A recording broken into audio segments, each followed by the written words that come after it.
Hi everyone, welcome back to my channel and to today's video. I hope you're all okay. In today's video I'm going to be talking all about everything I made in October, and I feel as though there's been quite a lot actually, but some of these makes have been things that have been ongoing that I've just finished, but nevertheless I do have a few things to share today. So I'm looking forward to updating you with what I've been doing this month. And I know I say it every month, but I'm going to say it again. I cannot believe we're at the end of October already. I don't know what is going on with time at the moment, but it just seems to be flying by.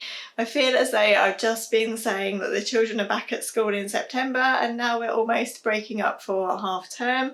So before I get into what I've been making, I'll just quickly share with you what I'm wearing, and what I'm wearing today isn't actually one of my makes for the month. I find it easier actually to talk about my makes for the month when I'm not wearing them, because then I can show you more of the details and things like that. So today I'm actually wearing one of my Ogden camis, which I made from a lovely Atelier Brunette Dobby viscose. I shared those recently, probably in my last makes video.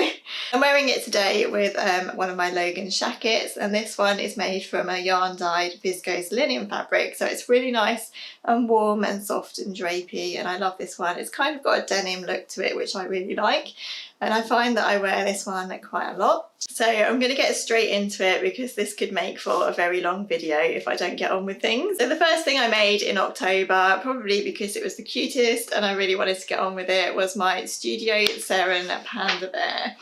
So I shared recently that I've been making the teddy bear version of this lovely pattern. I bought this pattern from Etsy. The lady that makes these patterns has a beautiful Instagram account over on Instagram where she shares all of her patterns and all of the different outfits and things that you can buy to make these bears. And I just have so enjoyed sewing these up. So here's my little panda. I absolutely love her. This panda was made using the exact same pattern as the teddy bear pattern. There are just a few more details in the pattern that you can use to adapt the bear pattern into a panda. So the patches for the eyes, for example.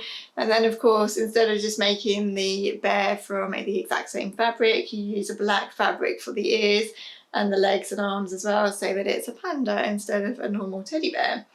So you might realise if you watched my previous video that the panda's actually wearing the same dungarees as the teddy bear that I showed. So I originally made a dress for this panda and it's actually here being modelled by the teddy bear. So I made a little dress up using an additional pattern which I bought from Etsy from the same lady, the same pattern company. So you can buy various different little patterns that you can sew up for these bears. So I wanted to make a dress because I'd already made the overalls. So this pattern, I think it was about £4.50 or something like that, and it's a really simple little dress pattern. I sewed mine up from some Liberty scraps that I had left over, and she's even got a little petticoat lining underneath because I had some of this lovely sort of voile fabric in my scraps as well, and I thought that just suited the dress perfectly and it made it a little bit more poofy as well, so it stands out nicely. So I originally did make this dress to go on the panda, but then when we dressed the bears, I think Lily and I both agreed that the panda looked best in the overalls and the teddy bear actually suited the dress better, so that's how we've left them. So some of this was done just sitting watching the TV actually, the stuffing and the sewing the arms on and sewing the patches on, and obviously embroidering the face and things like that. It's just a really lovely project, and as I mentioned before, I think these would be great as Christmas presents. These overalls do actually need to be stitched down because in my previous video I mentioned that I didn't put any fastenings or anything on them because I was worried that you wouldn't be able to get the dungarees on and off, but actually the lady who made the patterns actually messaged me on Instagram and said that the dungarees are actually wide enough to get on and off, even if you do sew the handles into the trousers. So I do need to just pop a couple of stitches into these so that they stop flying around and look a bit neater. But yeah, I love these two. They were really good fun to sew, so that's that one. Another thing I got sewn up was my Agnes top from this really lovely, really drapey viscose jersey from Minerva. So this is another one of my kind of elevated basics, I guess you'd call them, things that I wanted to make for my wardrobe that would just layer well under things from really nice fabric that would feel really nice to wear. So yeah, I've had this viscose in my stash for a little while. I always wanted to make up a t-shirt with it, I just hadn't got around to it, so I knew I just needed to get on with that one. So for this t-shirt, I used the Agnes t-shirt by Tilly and the Buttons. So this is the Agnes t-shirt, just in case you haven't seen it. I don't think it's actually available anymore as a printed pattern. I think it's only available as PDF, which is quite sad. So I'm glad I've actually got a nice paper copy of this one. It's a little bit ripped, but I'll turn it around to show you the line drawing. So you can see at the back that it's quite a fitted jersey top. You can make it with short or long sleeves. It's got quite a wide scoop neck, and you can either have this ruching detail here on the top to make it into a kind of sweetheart neckline, or you can make it with some nice poofy ruche sleeves as well.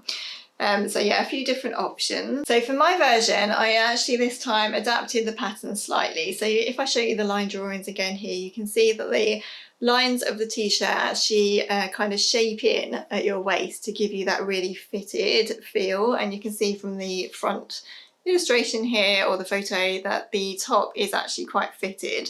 So for my version with this fabric, I actually took out the shaping at the waist and I just joined up the lines from the bust right down to the waist as one straight line, so it didn't curve in at the sides like the normal Agnes pattern does.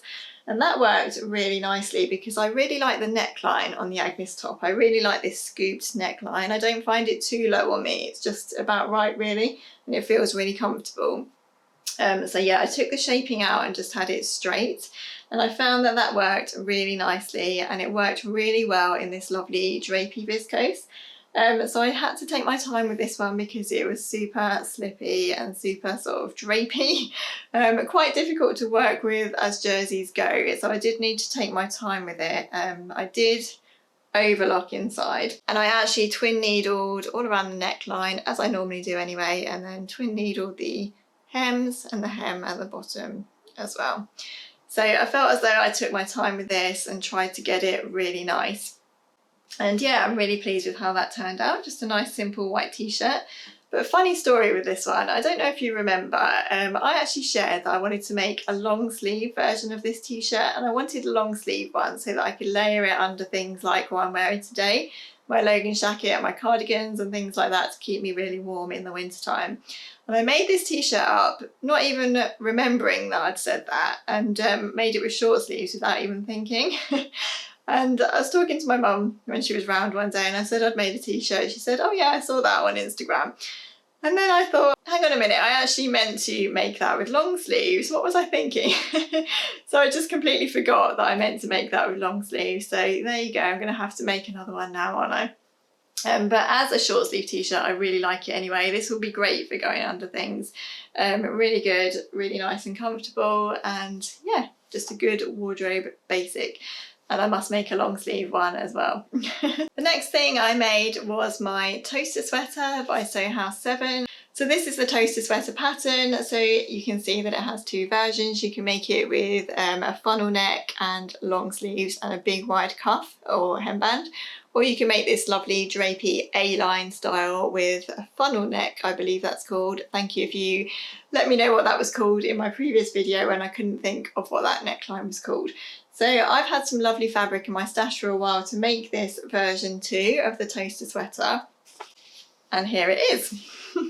So this one is really, really cozy. So this was made from a lovely meat milk French terry fabric, and it's just so lovely to wear. So again, it was a more pricey French terry. You can definitely buy cheaper French terries out there, but I wanted to invest again in a really nice sort of drapey, cozy French terry fabric that would be nice to wear for autumn and winter time. And yeah, I'm so pleased with how this turned out. The fabric is just beautiful. I wish I could somehow get you to feel how nice this is. It feels almost velvety, and it's really brushed inside, so even though it's quite thin, I think it will be quite cozy and warm as well. So I made this up exactly as it is in the pattern. I made the smallest size with the funnel neck, which is finished really nicely inside with a facing, so it's got a really nice neat finish. So the hem is kind of shorter at the front than it is at the back, and then you've got this sort of vent at the side, so it hangs really nicely over jeans. And then that's just finished very neatly with a mitered corner at the bottom there, so when that flashes open it looks really nice and neat.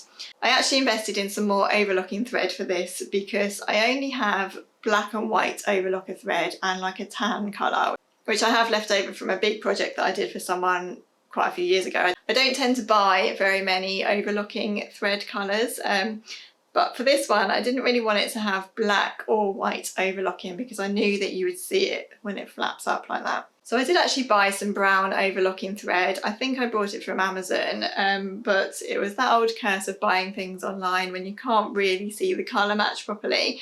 And when the thread arrived, it was actually quite a dark brown. It could almost have actually been black. So even though I finished it with brown overlocking inside, it's a little bit darker than the brown of this fabric. But never mind. The thought was there. It's just that it could have been a better match. But yeah, a nice cozy layering piece. Another nice basic, so that's that one. So the next thing I managed to finish this month was this humongous crochet blanket, and I'm so pleased with this. I'm really glad that I kind of put a spur on with this and got it done, because as I mentioned, this has been going on for at least 2 or 3 years. I'd love to know when I did start it, but yeah, it's been a good few years. So this is a really simple back and forth crochet blanket made using triple crochet or trebles, however you say it, just in rows, and I've been doing it for ages. I had a huge pack of this chunky yarn. I can't even remember why I bought it now, but yeah, I decided years ago to make it into a blanket, and I've just been picking it up here and there and going until my wool ran out basically. So I shared in a recent catch-up video that I had a couple more balls to go, and I was going to work until the end of the current ball that I was working on, and then I was going to edge the blanket. So that's exactly what I did. So when it came to it, I wasn't actually quite sure how to edge the blanket. I didn't know whether to go around and just double crochet around the edge, but I thought a scalloped edge would look really pretty. So I found a lovely easy tutorial over on YouTube of how to make a scalloped edge. And when it came to it, it was actually really easy. So these are just done by doing, I think it's 7 double crochets into one of your holes, and then securing it down into the next hole with 1 single crochet. So you end up with sort of too many double crochets, so they end up kind of curving around, and then you secure it down with a single crochet, and that's what gives you the scallop. And then you keep going and going until you get to the end of your row. And then in the corner, my corners didn't quite work exactly right because I hadn't done an even amount of rows. I just decided to kind of wing it. But anyway, in the corners you just do 9 double crochets into your hole, and that just gives you a little bit more of a curve, and that's what gives you your corner. So really nice and easy and really nice to do. I was a little bit worried that I was going to run out of wool doing the edging, but actually I had just enough, and I do actually have 1 more ball left over. So I had enough in the end, so that all worked out really nicely. There's no way really I'm going to be able to show you how big it is, but if I hold it up like this, hopefully you can see roughly how huge it is. And it's just the right size really. It's big enough to cover me over on the sofa, and it's plenty big enough to cover the children as well. So that would be a really lovely one to have in our lounge for autumn and winter time when it's cozy and we're just watching TV and things like that. So yeah, so pleased to have finished that one now. In other crafty making news, I shared recently that I've been making more fabric pumpkins for our house. And if you haven't already seen, I've actually got a tutorial of how to make these fabric pumpkins available over on my blog with a template that you can use to make your own. So I've been making a few of those ones. I've got 1 larger one and then 2 smaller ones here. But when I finished my blanket, I had some scraps of that lovely chunky yarn left, so I decided to try and knit a pumpkin. I've never knitted or crocheted a pumpkin before, so I thought I'd give it a go. So here's my knitted pumpkin, and I absolutely love it. So this was a pattern from Etsy, which I actually heard about watching one of Taylor S Studio's vlogs. She shared recently about some autumn things that she'd been making, and she'd been knitting these pumpkins, and I really loved the look of them and I wanted to make my own, so I decided to buy that pattern from Etsy. I'll link it below if you're interested in the pattern as well. So this one is a really lovely pattern. It's from Candy Shop Yarns, and there are 3 different different sizes of pumpkins you can make. This is actually the largest one, and then there's a medium-sized pumpkin and a small one as well. So obviously the size of your pumpkin is going to depend very much on the size of the yarn that you're using and the type of yarn you're using. I didn't actually do a tension swatch or anything for this. I just decided to use some of the remains of my crochet blanket yarn and just see how it turned out, and it's turned out a really nice size actually. So I was pleased with that. So the pattern is actually written for you to knit these pumpkins in the round. So they're just done by a sort of rib knit of knit 3 purl 1. And you are supposed to knit the pumpkins in the round using the magic loop method. And I don't really enjoy knitting using the magic loop method, so I decided to actually knit my pumpkins flat, and it was really easy to adapt the pattern just to knit it flat, and in the end I did have to seam up, and then the pattern just tells you how to decrease for the top and how to gather it all in and everything. So I've just made a little felt stalk again using some brown felt and a glue gun, and then I've just decorated it with this little piece of burlap ribbon here, and then I just had a little bit of faux eucalyptus hanging around, so I chopped a bit of that off of it and just stuck it in. And I think that looks really nice. So that's been in our lounge as well, with our little collection of pumpkins and things that we've got for autumn in there now. And this, I think, could quite easily become an addiction, because I really want to make more knitted pumpkins now. They were so nice to do, and it's something that you could just quite easily whip up in a couple of hours.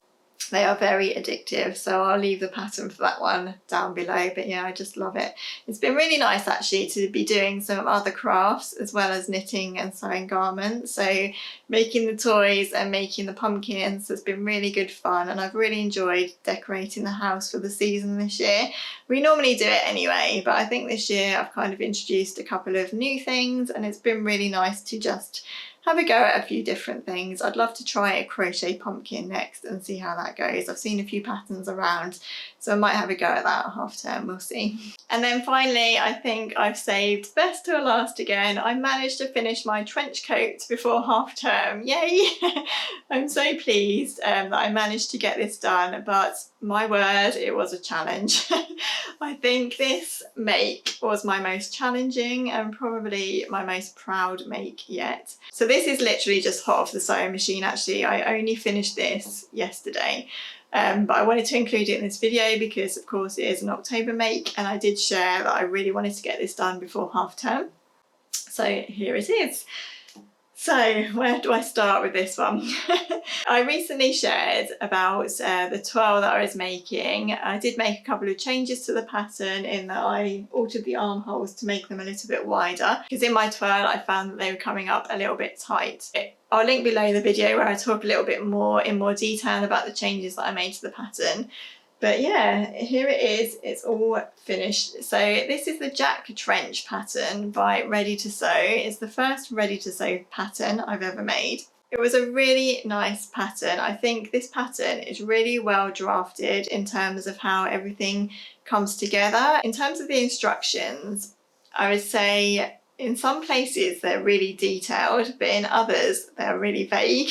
I did find a lot of the make was actually sort of open to interpretation, and I had to sort of work out what I was doing based on some of the images that are on their website, as well as the instructions that they were given and things like that.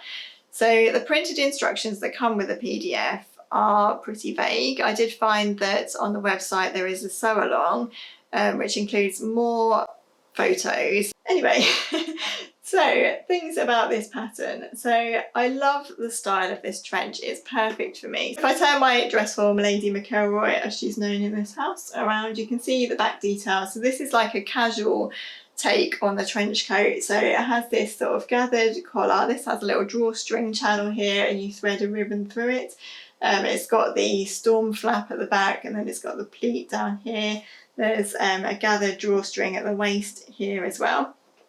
And then you've got these big oversized pockets, ties up here at the waist, and then the sleeves have some really nice ties here as well, so when you're wearing it you can gather those up and have a sort of gathered sleeve here. So the other challenge about this make was actually the fabric that I'd used. So I used a Tencel twill fabric, which I got from Fabric Godmother, and it's an absolutely beautiful fabric. It was perfect for this coat because you need a drape for this coat, because of how it's worn, you know, it's quite drapey, So I do think I got the right fabric for the coat, but it really was a challenge to work with. So it was the wobbliest fabric I have ever sewn with in my life, I think. But when it came to sewing it, it just wanted to wobble everywhere. I was pinning loads, even when it was under the sewing machine, it wanted to wobble. So I really had to take my time with it. And as I was sewing things, I was just feeling as though I wasn't sewing very accurately along the lines. For example, attaching this belt, you do that flat with the coat all out, and you have to obviously get that quite straight over the back, and I just felt as though it just wanted to wobble everywhere. But obviously the saving grace of that is that when it's worn, you're not really going to notice how straight it is because it's all pulled up here anyway. So that was the good thing about this fabric. It's lovely and drapey, and when you're wearing it, it's quite forgiving because of the drape in it. That's the fabric that I used for the outer, and then the inner lining here, hopefully you can see. I used my Atelier Brunette viscose fabric, and I'm absolutely thrilled now with how this turned out. But along the way, I was just feeling like, oh, I'm not doing a very good job of this. It's not turning out very well. I struggled with the lining a little bit again because the instructions weren't very clear. I got the lining all in okay, but when it came to attaching the lining into the sleeves or the sleeve cuffs together, it took me about 2 hours, I think, to work that out, and I don't know why I struggled so much with it because I've done that kind of lining before, but I just couldn't get my head around it. I was getting in such a muddle with what should go where.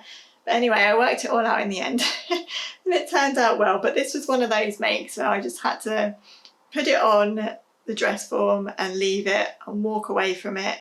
I left it overnight, didn't even look at it. I felt as though I was just angry with it. I feel as though sometimes when you have finished a make like that that's been quite challenging, you just need to leave it and walk away. And then when I came back to it the next day, I felt as though I absolutely loved it, and I do love it now. I'm really proud of it because it was a challenge. I'm proud of the way that it's turned out, and I really love how it is to wear. It's perfect for me and my lifestyle. It's got the sort of nod to the trench coat that I wanted, but it's casual enough for me to even wear out with my wellies when I'm walking with the dog or whatever.